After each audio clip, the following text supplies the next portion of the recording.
নমস্কার বন্ধুরা, আড্ডাঘর উইথ মানসে আপনাদের সবাইকে আরও একবার স্বাগত। আজকে ছুটির দিন, আশা করি সবাই খুব হালকা মেজাজে আছেন। আজকে আড্ডার বিষয়বস্তু একটু অন্যরকম।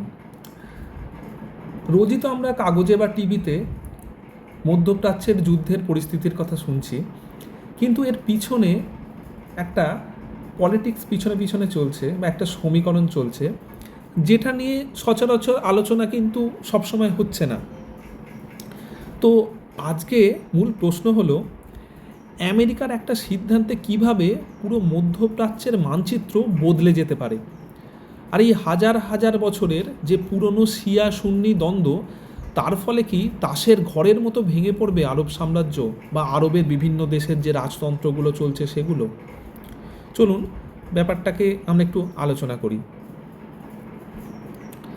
তো এখানে আমরা প্রথমেই আসি আমেরিকার কথায়। ডোনাল্ড ট্রাম্প হোয়াইট হাউসে আসার পর থেকেই একের পর এক চমক দিয়ে চলেছেন। তিনি মানসিকভাবে যে কতটা সুস্থ সে সম্পর্কেই আমরা এখন সন্দিহান। ডোনাল্ড ট্রাম্প নিজেই জানেন না যে কাল সকালে তিনি কি করবেন, ফলে গোটা বিশ্ব জুড়েই একটা অনিশ্চয়তা তৈরি হয়েছে। সম্প্রতি তিনি সৌদি আরব এবং ইউএই এই ধনী দেশগুলোকে নিয়ে রীতিমতো ব্ল্যাকমেল করছেন।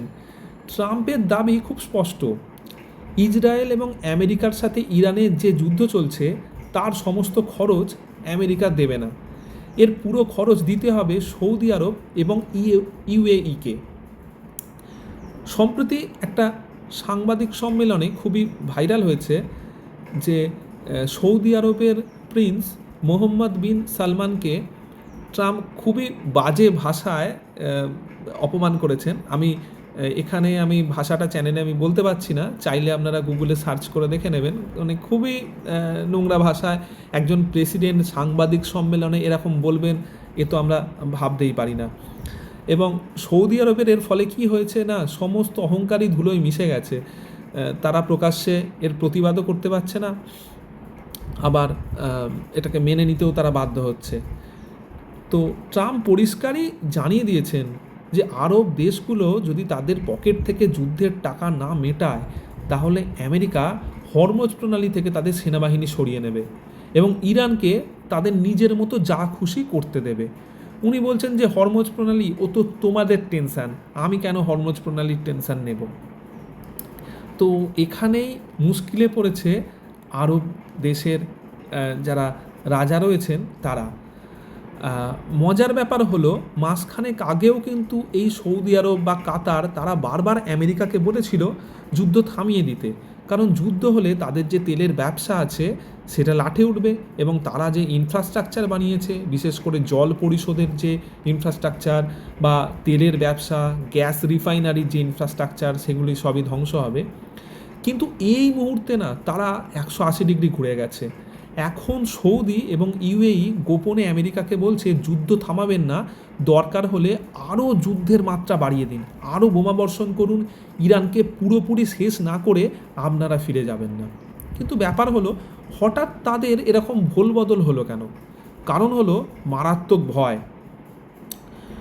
হরমুজ প্রণালী দিয়ে যে জাহাজগুলো চলাচল করছে তার এখন পুরোপুরি কন্ট্রোলই নিয়ে নিয়েছে ইরাক। আরব দেশগুলো বুঝতে পারছে এই সময় যদি আমেরিকা যুদ্ধ থামিয়ে চলে যায়, ইরান এই অঞ্চলের একদম সুপার পাওয়ার হয়ে যাবে। বিশ্বের মোট যে খনিজ তেল আছে তার 20%, বুঝতে পারছেন, গোটা বিশ্বের তেলের 20% যায় এই হরমুজ প্রণালী দিয়ে। এখন আমেরিকা যদি সরে যায়, তাহলে এই হরমুজ প্রণালীর পুরোপুরি কন্ট্রোল চলে যাবে ইরানের হাতে। আর আরব দেশগুলোর অর্থনীতির যে লাইফ লাইন, সেটা হচ্ছে তাদের তেলের ব্যবসা। মানে তেল যদি আরব কান্ট্রিগুলো বিক্রি করতে না পারে, তাদের অর্থনীতির কিন্তু আর কিছুই থাকবে না। এবং এই তেলের যে বিজনেসটা আরব কান্ট্রির, যদি হরমুজ প্রণালী ইরান পুরোপুরি দখল করে নেয়, তার পুরো কন্ট্রোল চলে যাবে কিন্তু ইরানের হাতে। মানে বুঝতে পারছেন, সমস্ত আরব কান্ট্রি তারা কিন্তু তেলের ব্যবসা করছে, কিন্তু তাদের কন্ট্রোল, রিমোট কন্ট্রোল পুরোপুরি থেকে যাবে ইরানের হাতে। ইরান চাইলেই তখন সৌদি আরবের তেলের জাহাজ আটকে দিতে পারবে। এবার আসি আজকের আরেকটি গুরুত্বপূর্ণ প্রশ্নে।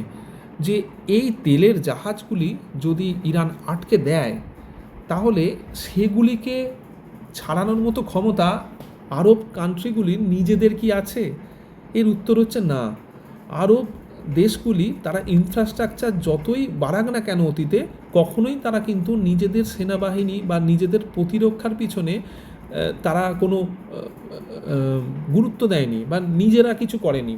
তারা এই ব্যাপারে সমস্তটাই নির্ভর করেছিল কিন্তু আমেরিকার ওপরে। অর্থাৎ তেল তোমরা নাও আমাদের থেকে, তার পরিবর্তে তোমরা আমাদের প্রতিরক্ষা দাও, এই ছিল তাদের আমেরিকার সঙ্গে চুক্তি। এখন একটা গুরুত্বপূর্ণ প্রশ্ন আমাদের সামনে আসছে, এই যে শিয়া সুন্নি দ্বন্দ্ব, তার ফলে এই যে আরবের বিরাট একটা সাম্রাজ্য, তা কি ধসে যাবে?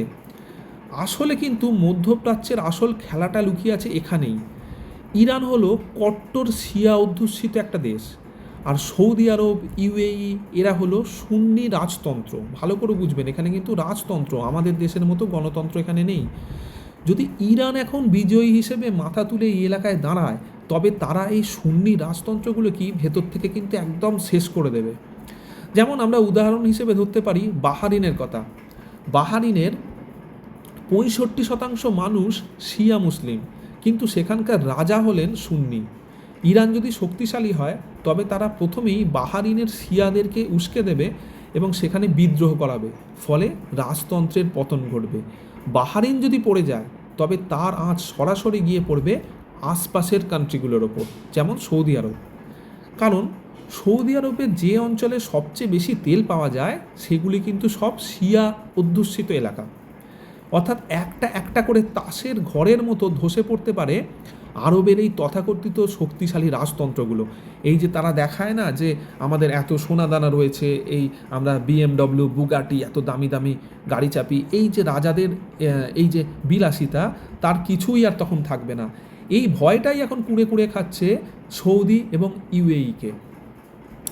এখন পুরো পরিস্থিতি নিয়ে আমার মতামত যদি জিজ্ঞেস করেন, তবে আমি বলবো মধ্যপ্রাচ্যের পরিস্থিতিটা অনেকটা এখন একটা দাবার বোর্ডের মতো। আমেরিকা এখানে কখনোই শান্তি প্রতিষ্ঠা করতে আসেনি, তারা এখানে এসেছে ব্যবসা করতে। তারা চাইছে যে তারা এখানে অস্ত্র বিক্রি করবে এবং এখানে তেলের যে ব্যবসা হবে তার পুরো কন্ট্রোলটাই থাকবে তাদের হাতে। আপনারা জানেনই, আরবে এখনও পর্যন্ত যত তেল বিক্রি হয় তার পুরো পেমেন্ট গোটা বিশ্বকে করতে হয় আমেরিকান ডলারে। তো আমেরিকা কখনোই চাইবে না যে এই তেলের কন্ট্রোল তাদের এখানের ওপর থেকে তারা চলে যাক। ফলে ট্রাম্প আসলে এখানে কি করতে চাইছে? ট্রাম্প আসলে চাইছে আরবদের থেকে ভয় দেখিয়ে মোটা টাকা আদায় করতে। আরব দেশগুলোর না সবচেয়ে বড় ভুল কী বলুন তো? তারা নিজেদের টাকায় আধুনিক শহর বানিয়েছে ঠিকই, কিন্তু নিজেদের সুরক্ষার জন্য তারা পুরোপুরি আমেরিকার ওপর নির্ভরশীল হয়ে থেকেছে। আজ যখন আমেরিকা মুখ ঘুরিয়ে নেওয়ার হুমকি দিচ্ছে, তখন তারা নিজেদের অস্তিত্ব নিয়ে আতঙ্কে ভুগছে। আর ধর্ম, এই শিয়া সুন্নির ভেদাভেদ আসলে এটা কি করেছে, সাধারণ মানুষের আবেগকে এগুলোকে কাজে লাগিয়ে ক্ষমতা এবং তেল দখল করে নেওয়ার একটা রাজনৈতিক হাতিয়ার হয়েছে, আর কিছু নয়। এই শিয়া সুন্নি দ্বন্দ্বটা এরা চাইছে, যারা ক্ষমতাবান এরা চাইছে চিরকাল চলুক, এবং তার ফলে এই তেল, মেনলি এই যে আরব কান্ট্রিগুলোর তেল, তার কন্ট্রোলগুলো আমাদের হাতে থাকুক এবং আমরা এখানে প্রচুর হাতিয়ার বিক্রি করি। এখন পরিস্থিতি কোন দিকে এগোয় সেদিকেই আমাদের নজর থাকবে। তবে আজকের এই আড্ডা বা বিশ্লেষণ আপনাদের কেমন লাগলো সেটা অবশ্যই কমেন্ট করে জানান। আপনাদের কি মনে হয়, আমেরিকা কি সত্যি আরবদের বিপদে ফেলে মধ্যপ্রাচ্য থেকে সরে যাবে? ভিডিওটি ইনফরমেটিভ মনে হলে একটা লাইক করবেন, বন্ধুদের সাথে শেয়ার করবেন। আর হ্যাঁ, রোজকার ব্যস্ততার মাঝে আরও এমন অনেক বিষয় নিয়ে গল্প করতে আড্ডাঘর উইথ মানস চ্যানেলটি সাবস্ক্রাইব করে আমাদের এই ছোট্ট পরিবারের সদস্য হয়ে যান। আজ চলি, সবাই খুব ভালো থাকবেন, দেখা হবে পরের ভিডিওতে। টাটা।